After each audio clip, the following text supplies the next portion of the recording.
Christian week, Hindu week, stuff like that. There was once a debate where these three religions were debating against each other. It was at this debate, at the set time being the Amir or the leader of the Hindu committee that was exposed to what real Christianity is and what real Islam is. Or rather, what I learned from that is what really and truly Hinduism was, the thing which I believed. You see, here we speak English language because you're brought up in an English country, like I said to you, and so English is your language. You didn't choose to be English. You didn't choose to make English your language. I was brought up in a Hindu home. I didn't choose to be a Hindu. Many Christians are brought up in Christian homes. They didn't choose to be Christians. But you're brought up dogmatically to accept this, and this is what I did. And I was arrogant in the way I professed Hinduism and think that this is the haqq. This is the only haqq there is, the only truth there could ever be. Because this is what you're taught, and everybody believes this.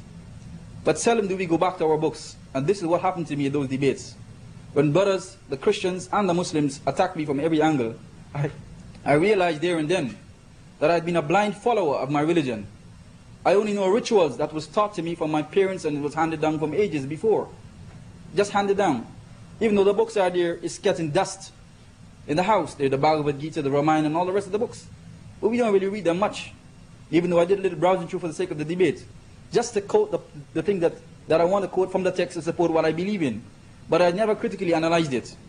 At these debates, when these things were said to me, things offensive about Islam, about the faith that I believed in, Hinduism then, idolatry, that is the worship of many gods, shirk, and all of these funny things. When the brothers were saying to me, how can you worship so many gods? And I was saying, are you crazy?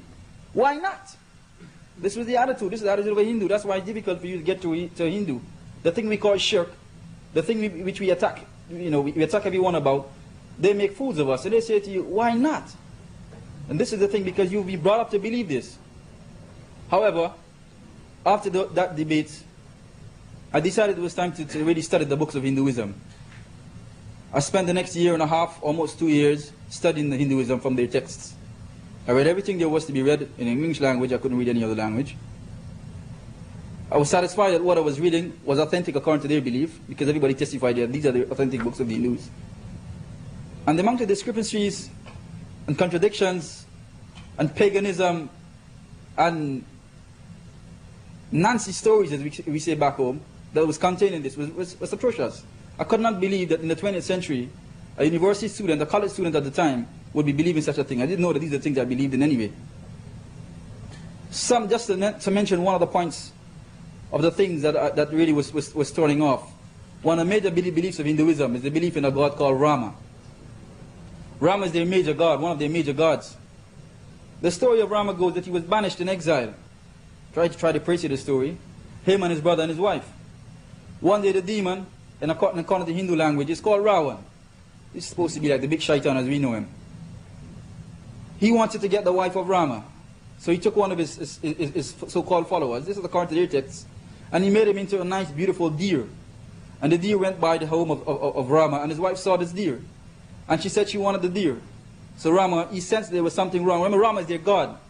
The Hindus believe that gods are they reincarnate, and they come at different times. Alright? And they believe Rama was the incarnation of God at the time on the face of the earth. Same thing like Christianity somewhat. Our brother will talk about that, inshallah. This Hindu god, Rama, is the supreme and divine God in the incarnation. He went after the deer, but he realized and sensed that something was wrong. He drew 3 lines at the door of his hut. And he said to his wife, do not cross these lines no matter what. And he went off to chase the deer with his arrow and bow to shoot it. As he went, this saint came, a person dressed as a saint and a sage, a hermit, in the famous Hindu tales. And he comes and he begs water of Rama's wife. Her name was Sita. And she says, I cannot, she go get the water, she go to give it to him. And he stepped away from the lines. And she put it down on the ground and he wouldn't take it. He said, that's an insult to give a saint water like that, you have to give it in my hands. And he enticed her until she finally overstepped the last line. And when she did that, the spell of whatever there was on those lines were broken because she now was out of the protection of the lines. And he took her when he rode off in his chariot to his kingdom, wherever that was. That was supposed to be in Sri Lanka, according to the Hindu myth. Right? This is in their books, this is what they believe. Right? Rama chased after the deer, finally caught the deer, he shot the deer. and the deer turned out to be a demon. When they shot it now, it took on the real form of what it was. The spirit, it was a demon, right? A shaitan, as we know today. And he went back home, he ran back home. When he went home, his wife was gone. He saw the footsteps and everything, he knew what had happened. He went around, this is God, being deceived. We come back into what happened. We have to examine the story. Alright? He went now trying to find his wife, he can't find his wife. He wandered around, he found this monkey god, this monkey man they call Hanuman. Right? He's a monkey, he's literally a monkey. Right? And then he asked this guy, he said, I'm looking for my wife. Now this Hanuman was a guy who knew about Ram as his god and used to make devotion to him. Right? He used to make devotion to him, and he was making devotion, and one morning he was making like ablution when Ram came to him, and he said to him that I've been looking for my wife so and so. And he said yes, and he brought up some stuff. He said that while he was making ablution, this cloth fall down, and it was jewels. Apparently Sita, when the god took her off, she threw away some jewels and stuff like that, and he said, these are my wives. So Ram, this Hanuman god now, this Hanuman guy, he's not a god, he was just a devotee. He got all together his whole tribe to go and help this god now, to go to Sri Lanka, to retrieve the wife of the god now. On the way, when they reached the end of India, they know this water, Sri Lanka is an island. They can't go over. It's water, it's the edge. They didn't know it was going to be water there anyway in the first place. You know, the god didn't know that. So, when they got there, he said, the god says, how are we going to cross this? And Hanuman, the monkey guy, suggested, we should build a bridge. He said, build a bridge, this is an ocean. At least he was smart enough to see that. So he took a rock and he threw it over. He threw it over, right? And the rock went down and he said, we'll never be able to pull this up.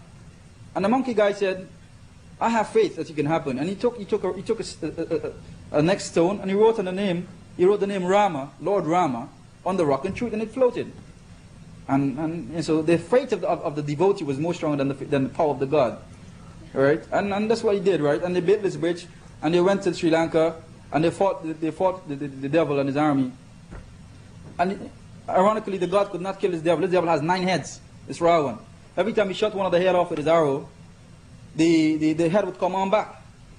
But because there was a brother, when this Ravan guy heard that this Rama guy was going to come to fight him to get his wife back, he sent for his brother. Now this brother was supposed to sleep six months of the year and wake for 6 months of the year. However, this 6 months was the time when he was sleeping. So he was very, very annoyed that his brother was waking him up to go fight a war. This guy was angry, so he went and he told the Rama guy that you can't shoot a guy in the head. You won't kill him. This is his brother who exposed the secret of the devil now. You have to shoot in his belly button, his navel. Which he did, and then the Ravan died. He took his wife home, then he said, I won't have anything to do with you, because you were touched, you were interfered with by this devil guy, this Ravan, the big shaitan. He's like we know as Iblis. And after so many monkey guys were dead, you know, the whole town, the whole tribe of the monkey people died in this battle. And then Ravan says to his wife, I don't want you because you were touched by this guy. And she swore to him, I was never touched. He never touched me. He never had a chance.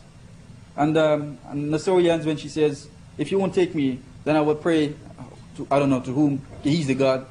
And she prayed, right? And she prayed, and then the earth opened, and she went down. That's the end of the story. But if you retract from the story, it's not difficult to see. This God is exiled. God exiled. Now this is Rama whom they pray to. He carries an iron bow. Hindus not supposed to eat meat. These are some of the controversies and contradictions. It's very simple. I don't have to explain them too much. He carries an iron bow. What do they do with iron bow? You don't hunt fruits with iron bow. You know, stuff like that. And this is documented in their books. He's deceived by the devil. The devil makes a demon, a deer out of the demon, makes a deer. And he runs after the deer, not knowing it's a devil. I can't understand what kind of a God is this. His wife gets snatched away. He can't even find his wife. A monkey guy finds his wife. Alright? This is what happened. This is the reality of it. This is in their book and they believe it. And they tell the story at every sitting in religion and every gathering. They have this thing called yags, I don't know the proper word for it, where they have big gatherings and they do these things. And they say these stories all the time. And they believe it and they worship these guys. These people are also like the Christians. This monkey guy was a devotee. Today they worship the Hanuman guy. Because he's supposed to be strong. Because they helped the God to retrieve his wife. And the story goes on, contradictions upon contradictions. But you can see them all as it went, you know. He couldn't get his wife, a monkey guy finds his wife. He gets his wife, he couldn't kill the devil. This God couldn't kill the devil. The devil's brother had to tell him you have to shoot him in the navel. And stuff like that. When he